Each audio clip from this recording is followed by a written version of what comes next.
Jason Buechel is the CEO of Whole Foods Market, where he leads one of the most iconic grocery retailers in the world.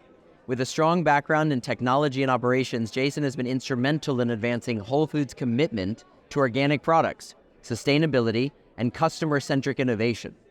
We're excited to have Jason with us today to discuss the future of retail, the importance of conscious consumerism, and the role of leadership in shaping a healthier world. Jason, thank you for joining the Swift Hour. Hey, Matthew, great to be here. Thanks for having me. Let's dive right in on the technology component piece of this. How are your retail stores adjusting to such rapid change when it comes to technology in terms of distribution and your storefronts? Yeah, well, we're in a really competitive industry overall within grocery, and there's constant challenges and changes going on, and technology is going to be one of those key ways in which we're going to help solve some of those problems. One of the examples I like to look at is on the supply chain side. Post-pandemic, we still aren't in a place where everything is fully normalized, and customer shopping patterns have changed significantly due to some of the inflation. And so leveraging technology to better adjust how we look at forecasting, measuring the demand, partnering with suppliers, and ultimately work to make sure we can have a great in-stock experience for us is so critical in this space. And these are one of those areas where if you sort of double click into how AI and some of the technology capabilities we're going to build can help solve this. If you think about when a product is out of stock, the customer behavior of, do I buy another brand? Do I change the flavor I'm going to buy? Like, what am I buying instead? And having an understanding and how that other sort of like interim demand is going to subside once the other product comes back in stock. So having greater precision in that space to sort of normalize the forecast and ultimately be able to make sure that we can partner great with our suppliers and making sure we've got the product at the time that our customers want it. And when we look at areas like promotions, that's an area that we're hyper-focused on, especially in the current environment of making sure like we can have and be surely secured on the products that we need to help support those promotional activities. Talk me through a little bit, big picture. Is it getting harder or is it getting easier to source the kind of sustainable products Whole Foods is known for? Yeah, I think it sort of depends upon which products. In some cases, we see opportunities where more and more suppliers are creating offerings, and that has been great for us and it's been great for our customers. In some areas, it can be a little bit more challenging as well. So I'll give a couple of examples.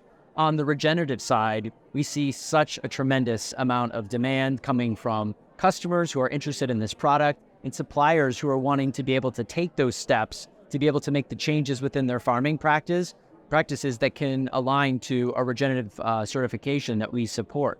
And so that's an area where we see a lot of positivity. If you take something like, we've got animal welfare standards in our meat area, there's only so many suppliers practicing.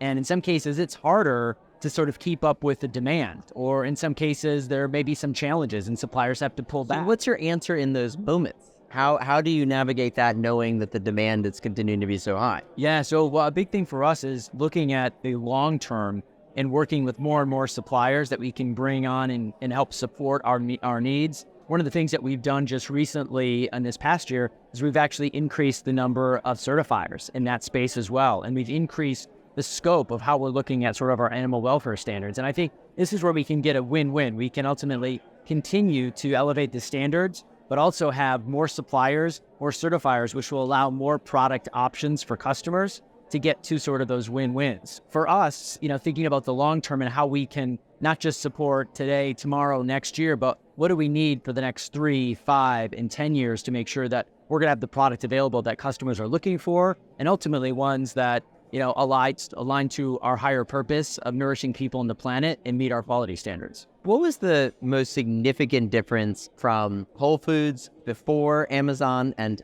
now after the acquisition? Yeah, I think single biggest difference. I would sum it up in the offerings that we're able to bring to prime customers. And so prior to being acquired by Whole Foods Market, we didn't have a loyalty program as Whole Foods. And so we were able to immediately clip into Prime, and we provided just amazing benefits in saving billions of dollars for those customers, offering delivery. Now we've got a wonderful delivery subscription. So for $9.99 a month, you get unlimited deliveries from Whole Foods and Amazon Fresh. And at the same time, we continue to have every single week Prime member deals where customers can have great savings. Example, $2 off every Tuesday for rotisserie chickens, or an $8 large cheese pizza on Fridays. And so this has been a great way for us to bring value to Prime customers, and at the same time, help drive greater traffic into Whole Foods Market. But what do you say to those that say, well, eating sustainable, better sourced products is frankly something that only those with the resources can achieve? Are you seeing a shift it sounds like in the affordability of those products for people who might otherwise not necessarily be your customer today? Yeah, I love that question because for me, it's my favorite thing to myth bust right now. Since being acquired by Amazon, we've been laser focused on helping bring costs down for customers. And this year alone, I'd say we had some of the largest changes that we've made in that space, unprecedented investment. So across our stores, we lowered prices on over 25% of our items in an average store. We also doubled the amount of promotions we had from 2023 going into 2024. And as part of those price reductions, we reduced prices on 880 365 items. So it's our opening price points we were really trying to dial in on. And if we look at sort of our external data using Nielsen, we can see that we're reducing prices faster than the rest of market. And what this is allowing us to do is still make sure that customers can have the highest quality natural and organic products in the market at great value. And so bringing those two pieces together, we see more customers coming in. And what I'd love to say is we have offerings across the entire store that can fit any budget. Feeding a family of 4, you can do for great value at Whole Foods Market. And it's just, lining up to those, great opening price points we have and the wonderful promotions that we have on both a weekly basis as part of our Prime member deals, as well as the promotions that we do on a reoccurring cycle. And so it's been really exciting to bring more value to customers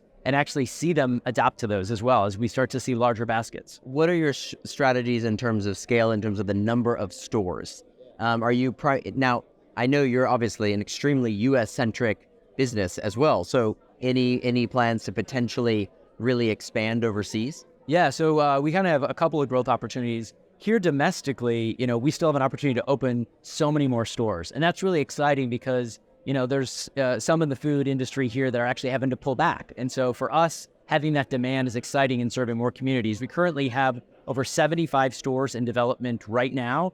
And we also have some new formats. So here in New York alone, we just opened a brand new Whole Foods Market Daily Shop on the Upper East Side last week. This was a 9,000 square foot store. And so this concept is going to be about a quarter of the size of our traditional Whole Foods. And it's going to allow us to open in communities and places where we can't fit, a full-fledged Whole Foods Market, and yet still have all of the amazing offerings that we want to be able to bring to customers. And so I'm really excited about the growth potential that we have here domestically.